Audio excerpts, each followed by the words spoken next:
The U.S. Department of Justice announces terrorism charges against senior leaders of Hamas. And with kickoff to a new NFL season a day away, betting on the games is expected to break records. The Morning Rundown starts now.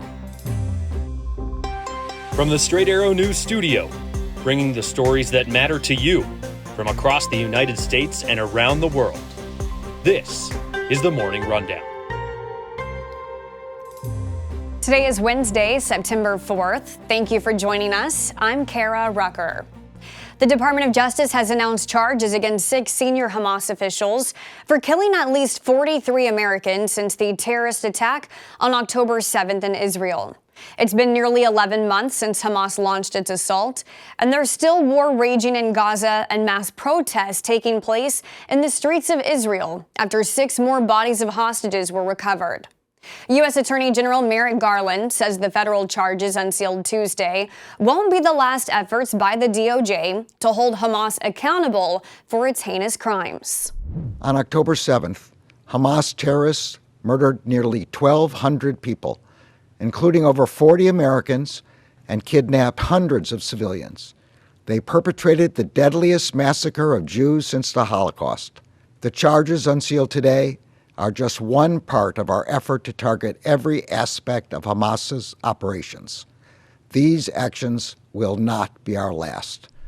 Garland says the department is also investigating the deaths of Americans as acts of terrorism, including the death of Hirsch Goldberg Poland, a 23-year-old American-Israeli found killed in Gaza over the weekend. The recovery of 6 dead hostages in Gaza sparked a massive round of protests in Israel, thousands of people wanting more action to be taken to see the release of the remaining hostages. The charges filed against 6 Hamas leaders include conspiracy to provide material support to a terrorist organization, conspiracy to murder U.S. nationals, and to use weapons of mass destruction. However, of the 6 Hamas officials charged, 3 of them are dead, and the other 3 have not been captured. Ukrainian President Volodymyr Zelenskyy says Kyiv will be holding on to the Russian territories it seized last month indefinitely as its war with Russia stretches on. It's part of a plan to force Russian President Vladimir Putin to the negotiating table.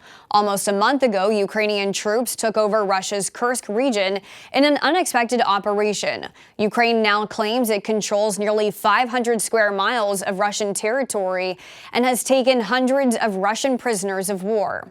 In an interview with NBC News, President Zelenskyy says it's not about land, it's about something more. Now you've captured this territory in Russia. So the big question is, what do you plan to do with it? Нам не потрібна російська територія. Я це завжди. We don't need the Russian territory. Our operation is aimed to restore our territorial integrity. We capture Russian troops to replace them with the Ukrainian. We tell them, we need our military soldiers in exchange with the Russian ones. The same attitude is to the territories. We don't need their land.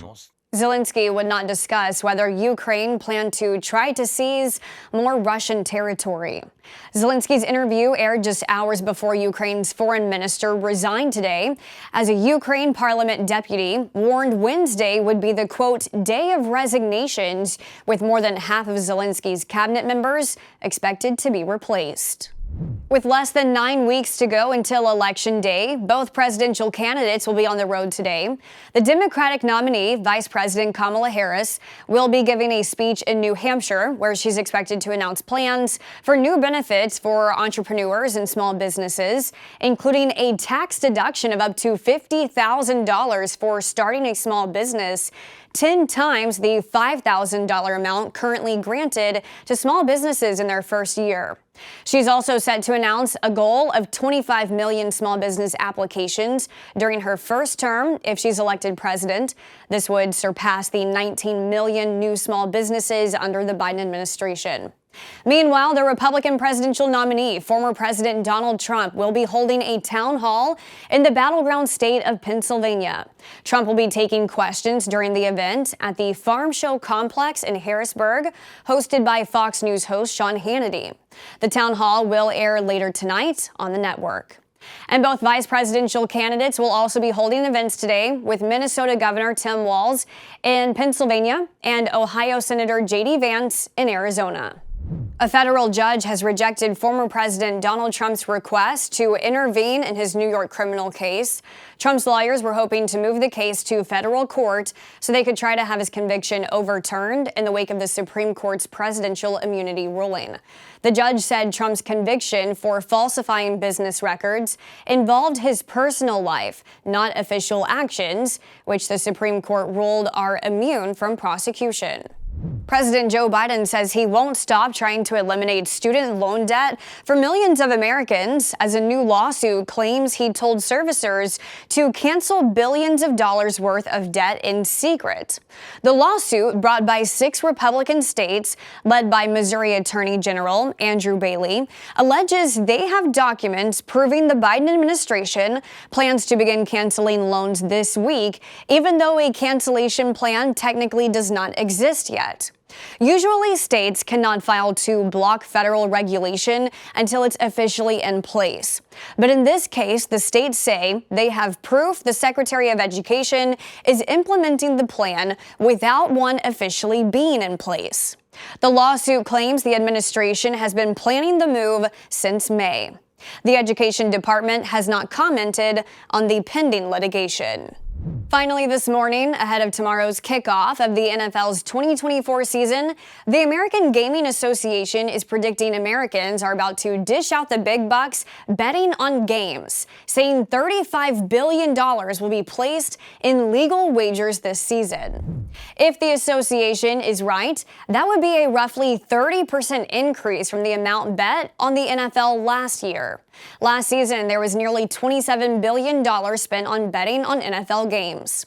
But since then, even more states have passed laws to allow for legal betting markets, like North Carolina, Maine, and Vermont, bringing the total to 38 states and Washington, D.C., where it's allowed. And betting on the NFL is apparently where Americans feel the most lucky.